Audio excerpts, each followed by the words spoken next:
नमस्कार साथियों, मैं नितेश मिश्रा आप सभी का एम मिश्रा क्लासेस में हार्दिक स्वागत करता हूं एक नए टॉपिक के साथ एनसीटी। उससे पहले यदि आपने हमारे चैनल को सब्सक्राइब नहीं किया हो तो सब्सक्राइब कर दें और साथ में बेल आइकन को दबाना न भूलें, जिससे आपको आगे आने वाली शिक्षा संबंधित वीडियो प्राप्त हो सके। तो आइए आते हैं आज के अपने टॉपिक एनसीटी पे। तो एनसीटी का फुल फॉर्म है national council for teacher education, अर्थात राष्ट्रीय शिक्षक शिक्षा परिषद। सर्वप्रथम यह कैसे अस्तित्व में आया यह जानकारी प्राप्त करते हैं।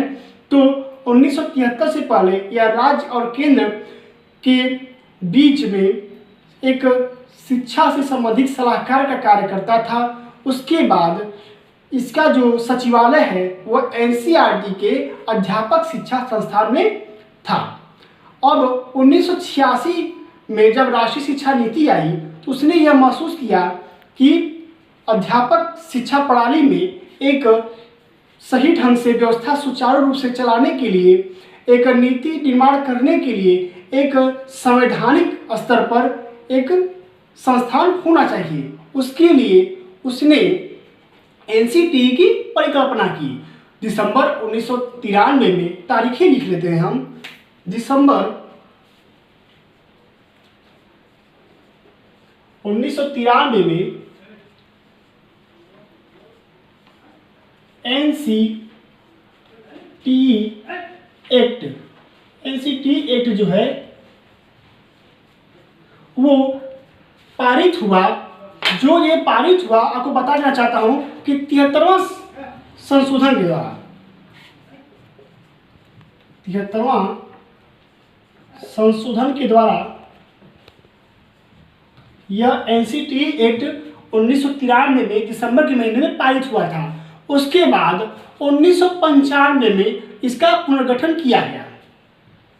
1995 ईस्वी में इसमें कुछ फेरबदल किए गए, पुनर्गठन हुआ।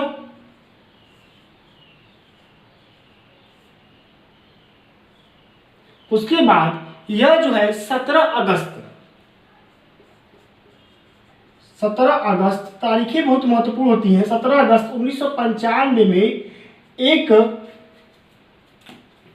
बार फिर संवैधानिक रूप से स्वतंत्र निकाय के रूप में स्थापित हुआ। अब हम देखते हैं कि इसका संगठनात्मक ढांचा कैसा है। संगठनात्मक ढांचा, संगठनात्मक अर्थात इसका संगठन जो हुआ है वह कैसे हुआ है, इसी बारे में यहाँ पे जानकारी दी जाएगी। तो इसका जो मुख्यालय है, जिसे हम कहते हैं हेड ऑफिस, वह दिल्ली में है। मुख्यालय दिल्ली में है और मुख्यालय के साथ साथ इसके 4 क्षेत्रीय कार्यालय हैं। जो 4 क्षेत्रीय कार्यालय हैं वे 4 दिशाओं में स्थित हैं। अर्थात पूर्व में यह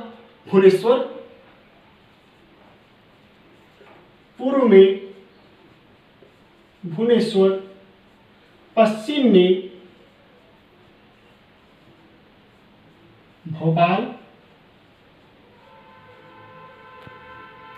दक्षिण में बेंगलोर,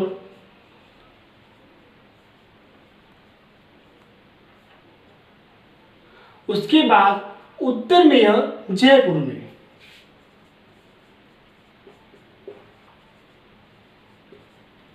इसके 4 क्षेत्रीय कार्यालय हैं जो 4 दिशाओं में स्थित हैं। मैं नाम बता दिया आपको। इसका जो हेड ऑफिस है वो कहाँ है, वो दिल्ली में है। उसके बाद हम देखते हैं कि इसमें कितने कुल सदस्य होते हैं। तो सर्वप्रथम इसका जो मुख्यालय होता है, वहाँ का जो अध्यक्ष होता है, वहाँ का जो मुखिया होता है वही अध्यक्ष होता है, अर्थात कार्यालय का अध्यक्ष यहाँ का अध्यक्ष। उसके बाद आते हैं क्षेत्रीय कार्यालय पे। तो क्षेत्रीय कार्यालय के जो मुखिया होते हैं, प्रभारी होते हैं, वे क्षेत्रीय निदेशक होते हैं। लिख लेते हैं, क्षेत्रीय निदेशक ये क्षेत्रीय कार्यालय के प्रभारी होते हैं। उसके बाद जो मुख्य कार्यालय होता है वहाँ पे अध्यक्ष होते हैं। ठीक, उसके बाद हम देखते हैं इसकी जो समिति होती है, संगठन होता है इसका, उसमें कुल 52 लोगों की सदस्यता होती है। तो उन 52 लोगों में कौन कौन से लोग आते हैं उनका नाम हम देखते हैं। 3 पूर्णकालिक अधिकारी हैं, 1 2 3। इसमें पहला है अध्यक्ष, दूसरा उपाध्यक्ष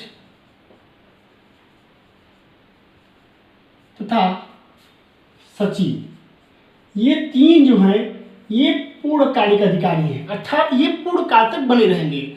उसके बाद इन सभी का कार्यकाल जो होता है वो 4-4 वर्ष का होता है। इनके बाद बचते हैं 52 सदस्य। अब 52 सदस्य बचते हैं। इन 52 सदस्यों में कुछ सदस्य मनोनीत तथा कुछ पदेन होते हैं। तो आइए जानते हैं कि पदेन सदस्यों में कौन कौन से लोग आते हैं। तो पदेन सदस्यों में सर्वप्रथम CBSE लिख लेते हैं पदेन, CBSE, उसके बाद NCERT, UGC। CBSE और UGC की क्या होते हैं? अध्यक्ष। NCERT के निदेशक,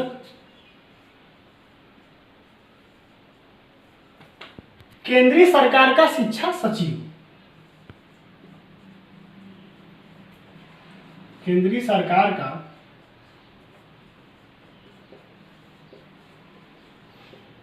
शिक्षा सचिव।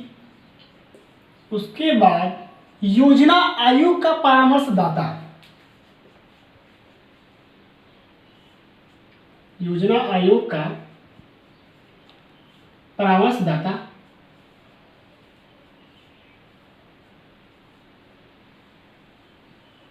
ये सभी जो हैं वे हमारे पदेन सदस्यों में आते हैं। अब हम देखते हैं मनोनीत सदस्य।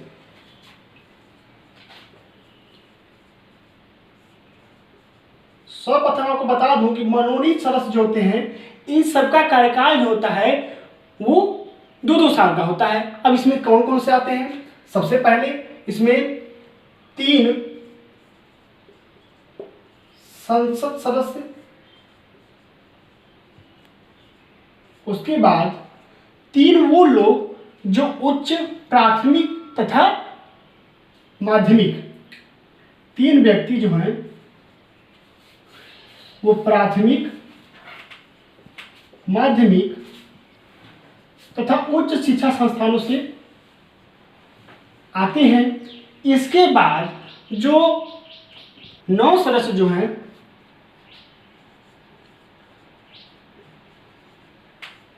प्रांतीय सरकार अर्थात जो राज्य सरकार है, प्रांतीय सरकार का प्रतिनिधित्व,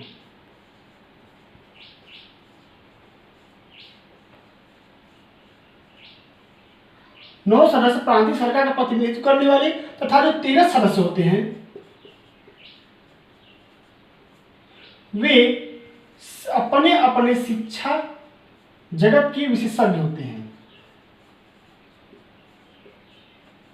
इन सबों को मिलाकर अर्थात 52 लोग ये और 3 लोग ये, इन सभी को मिलाकर 55 लोगों के जो कमेटी होती है वो NCT कमेटी होती है। अर्थात NCT के संरचना ढांचे में कुल मिला के 55 लोग सम्मिलित होते हैं।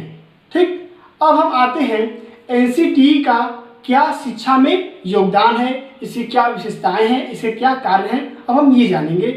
देखते हैं NCT के उद्देश्य व कार्य। NCT के कार्य व उद्देश्य, इसके क्या क्या कार्य और क्या क्या उद्देश्य हैं। तो सर्वप्रथम इसका पहला कार्य है UGC, उसके बाद विश्वविद्यालय,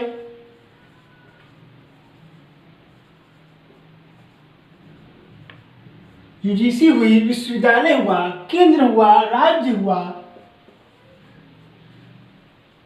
केंद्र व राज्य, इन सभी को शिक्षा से संबंधित सलाह देना इसका मुख्य कार्य है। उसके बाद आगे देखते हैं इसका दूसरा कार्य है शिक्षक संस्थानों को शिक्षक संस्थानों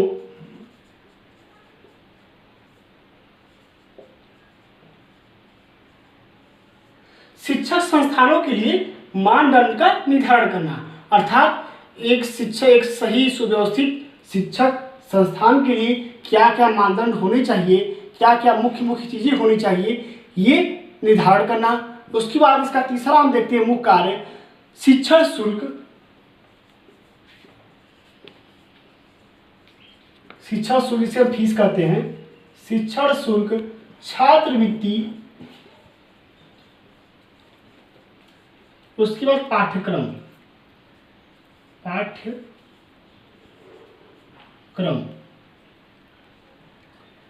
शिक्षण शुल्क का निर्धारण करना, छात्रवृत्तियों का निर्धारण करना। उसके बाद क्योंकि जानते हैं समय हमेशा परिवर्तनशील होता है, नए नए नवाचार आते रहते हैं, तो पाठ्यक्रम में जो बदलाव हो रहे हैं तो नए नए पाठ्यक्रम को लागू करना। ठीक, उसके बाद हम देखते हैं इसका अगला उद्देश्य क्या है, शिक्षा के व्यवसायीकरण को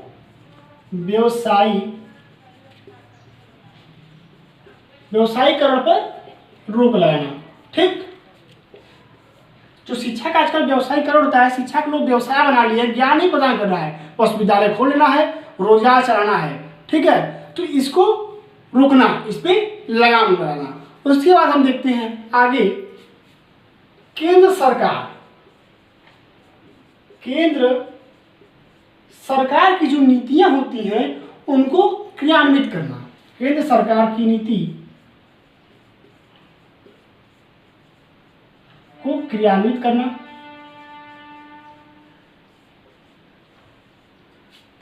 उसके बाद हम देखते हैं इसका जो छठवां कार्य है कि नए शिक्षक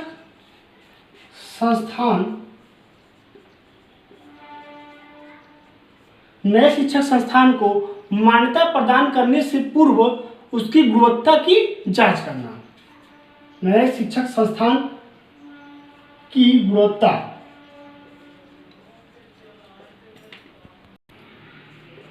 सातवां, शोध कार्य को बढ़ावा देना।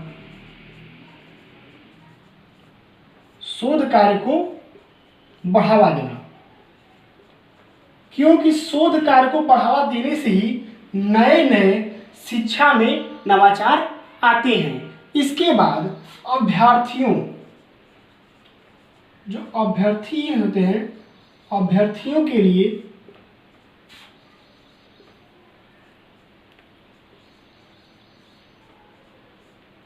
न्यूनतम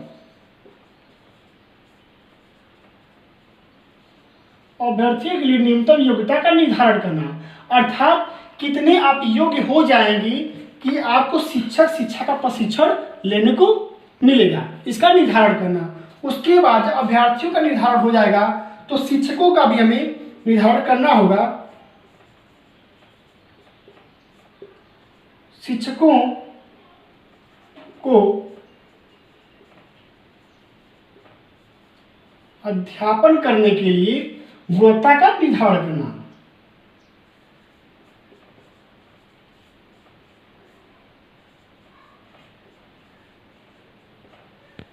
अर्थात आप में ये गुण होने चाहिए, आपके पास ये डिग्री होनी चाहिए, तब आपको पढ़ाने का मौका मिलेगा शिक्षा संस्थान में। उसके बाद हम देखते हैं और सबसे अंतिम में है कि समय समय पर शिक्षा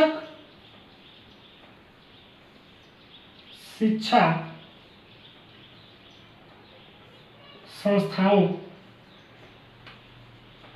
समय पर शिक्षा संस्थाओं की गुणवत्ता का जांच करना, अर्थात वहाँ पे क्या क्या कमियां हैं इसकी जानकारी हो और उसको दूर करने के लिए दिशा निर्देश दिए जाएं, तथा उसके बाद जो निम्न स्तर के शिक्षा संस्थान हैं उनको तत्काल प्रभाव से बंद किया जाए। अब हम देखते हैं आगे कि शिक्षा संस्थान में ये जो NCTE है यह किस प्रकार प्रभावी हुई और इसके आने से क्या क्या बदलाव हुए। तो सर्वप्रथम हम देखते हैं इसके आने से क्या क्या परिवर्तन हुए। तो सबसे पहले पहला परिवर्तन हुआ कि जिसे हम कहते हैं अधिसंरचना। तो सबसे पहले इसके आने से विद्यालय विश्वविद्यालय की अधिसंरचना में सुधार हुआ। उसके बाद पुस्तकालय तथा संदर्भ ग्रंथ मंगाए गए। उसके बाद तीसरा परिवर्तन यह हुआ कि जो विद्यालयों में जो शिक्षा संस्थान थे उनमें जो शिक्षकों की कमी थी, कर्मचारियों की कमी थी, उनको दूर किया गया। शिक्षक और कर्मचारी समुचित ढंग से निर्धारित संख्या में आए। उसके बाद जो सबसे अंतिम परिवर्तन हुआ इसमें वो प्रयोगशालाओं व कार्यशालाओं की व्यवस्था शिक्षा संस्थान में होने लगी, क्योंकि पहले कार्यशाला और प्रयोगशाला नहीं होने से उचित और समुचित मात्रा में ज्ञान प्राप्त नहीं हो पाता था। लेकिन जब प्रयोगशाला और कार्यशाला आ गई तो व्यवहारिक ज्ञान के साथ साथ प्रायोगिक ज्ञान भी मिलने लगा, जिससे शिक्षा संस्थानों की गुणवत्ता में सुधार हुआ। अब हम देखते हैं वर्तमान समय में एनसीटीई की क्या स्थिति है। तो एनसीटीई में सर्वप्रथम देखते हैं हम इसका निरीक्षण करने पर हमें पता चलता है कि यह जो है, देखिए सबसे पहला इसमें कि मानदंड जो हैं वो बहुत कठोर बनाए गए। शिक्षा संस्थानों हेतु मानदंड बहुत ही कठोर बनाए गए, लेकिन जब इनका पालन करने की बेरी आई तो वहाँ पे क्या चलने लगा, लक्ष्मी चलने लगी, अर्थात पैसा चलने लगा। क्योंकि आप सभी जानते हैं भ्रष्टाचार चरम पे है, तो पैसा चलने के कारण मानदंडों का पालन नहीं हो रहा है। उसके बाद हम देखते हैं इसकी स्थापना केंद्र व राज्य को सलाह देने के लिए की गई थी, लेकिन यह इस समय क्या कर रहा है, यह वर्तमान समय सिर्फ केंद्र व राज्यों की बात मान रहा है, सलाह नहीं दे पा रहा है। यह यहाँ भी यह फेल है। उसके बाद इसमें शिक्षकों के वेतन और उनकी योग्यता निर्धारित की गई थी, लेकिन वर्तमान समय में इनकी पूर्णतः अनदेखी की जा रही है। उसके बाद प्रवेशार्थियों से लिए जाने वाले जो शुल्क हैं उसका निर्धारण करने के लिए कई सारी समितियां बना दी गई हैं। इसमें आपने देखा हो कभी कभी सुप्रीम कोर्ट और हाई कोर्ट लड़के पहुंच जाते हैं और वहां से निर्णय आता है कि कितना इसका शुल्क होना चाहिए। उसके बाद शोध कार्य पर यहाँ पर बल दिया गया था, लेकिन शोध कार्य में एकदम ये फेल है, फिसड्डी साबित हुआ है। कोई भी शोध कार्य पर यह बल नहीं दे रहा है।